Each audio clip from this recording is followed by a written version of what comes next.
Hey everybody, it's Miss T from the Children's Library of the Plainfield Public Library. Thank you for stopping in for another special story time. Today's book, it's Jingle Dancer, written by Cynthia Leitich Smith and illustrated by Cornelius Van Wright and Ying Hua Hu.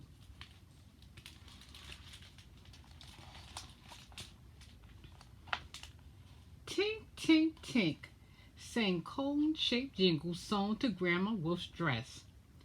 Every Grandma bounce step brought clattering tinks as light blurred silver against jingles of tin. Jenna daydreamed at the kitchen table, tasting honey-on-fire bread, her heart beating to the brum, brum, brum of the powwow drum.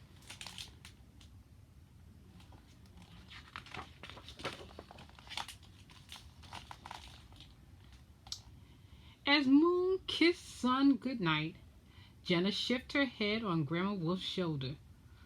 I want to jingle dance too. Next powwow you can dance girls, Grandma Wolf answered. But we don't have enough time to mail order tins for rolling jingles.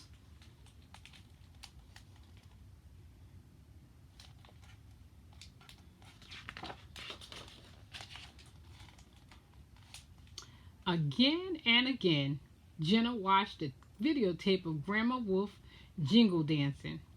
When Grandma bounce stepped on TV, Jenna bounce stepped on the family room carpet. But Jenna's dress would not be able to sing. It needed 4 rows of jingles.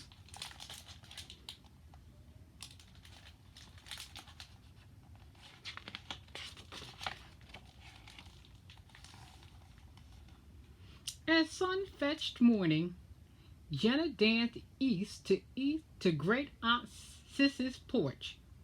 Jenna's bounce step crunched autumn leaves, but her steps didn't jingle.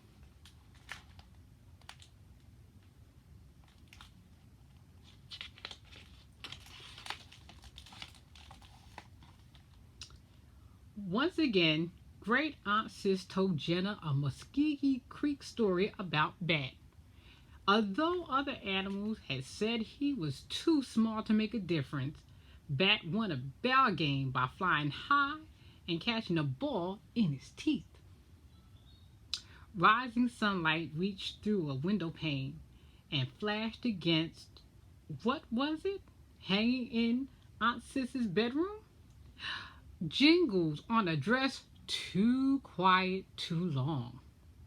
May I borrow enough jingles to make a row? Jenna asked, not wanting to take so many that Aunt Sis's dress would lose its voice. You may, Aunt Sis answered, rubbing her calves. My legs don't work so good anymore. Will you dance for me? I will, said Jenna with a kiss on Aunt Sis's cheek. Now Jenna's dress needed 3 more rows.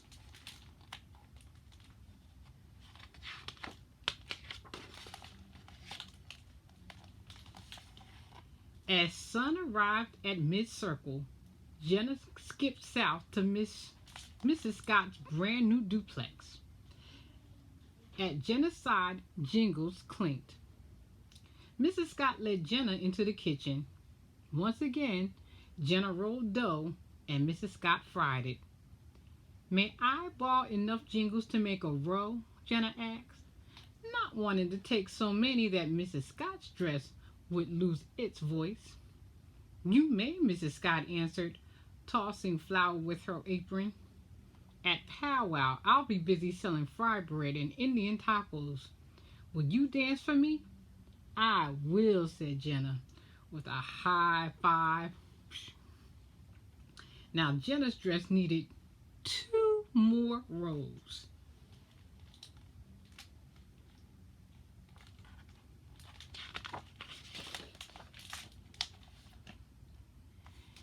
As Sun caught a glimpse of Moon, Jenna strolled west to Cousin Elizabeth's apartment. At Jenna's side, jingles clanked. Elizabeth had arrived home late from the law firm. Once again, Jenna helped Elizabeth carry her files.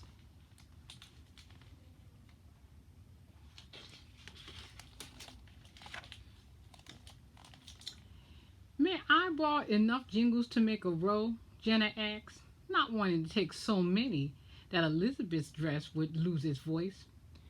You may, Elizabeth answered, burrowing through her messy closet for a jingle dress. This weekend, I'm working on a big case and can't go to powwow.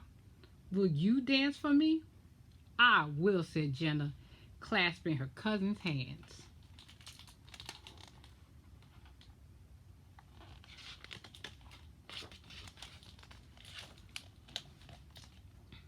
Now Jenna's dress needed one more row of jingles, but she didn't know which way to turn. As moon glowed pale, Jenna shuffled north to Grandma Wolf's. At Jenna's side, Jingle sat silent. High above, clouds wavered like worried ghosts. When Jenna tugged open the door, Jingle sang, tink, tink, tink, tink. Grandma Wolf was jingle dancing on TV.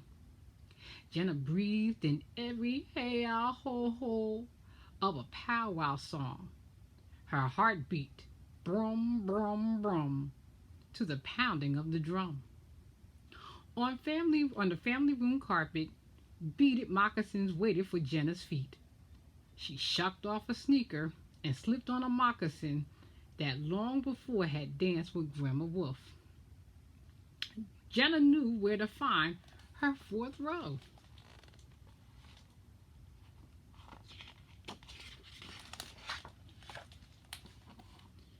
May I borrow enough jingles to make a row? Jenna asked, not wanting to take so many that Grandma Wolf's dress would lose its voice. You may, Grandma said with a hug. Now Jenna's dress could sing.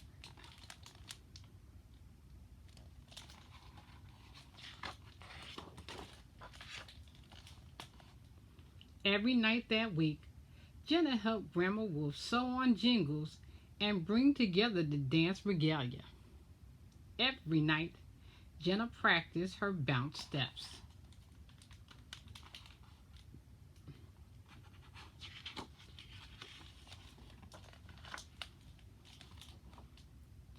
Brum, brum, brum, sounded the drum at the powwow the next weekend. As light blurred silver, Jenna jingle danced. For Grandma, for Great Aunt Sis, whose legs ached.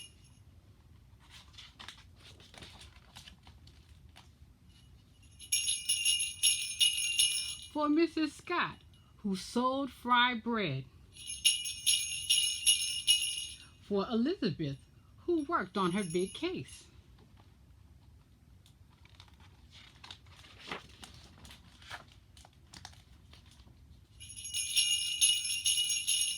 And for Grandma Wolf, who warmed like the sun.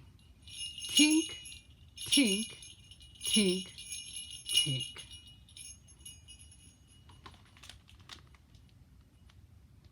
And the story again is called Jingle Dance. A few notes from the author. In this story, Jenna is a member of the Muskogee or Creek Nation and is also of Ojibwe, which is Chippewa, and Anasabi descent. She lives in a contemporary intertribal community and family in Oklahoma. The home of the Ojibwe people is in the Great Lakes region of the United States and Canada. Ojibwe women and the other Native women of Canada are often credited as the first jingle dancers.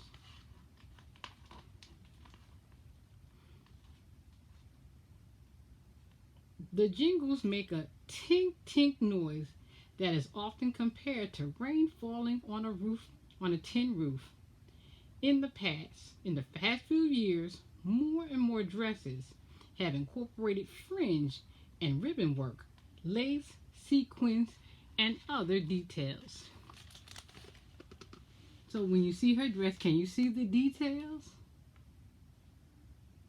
Everything has a purpose.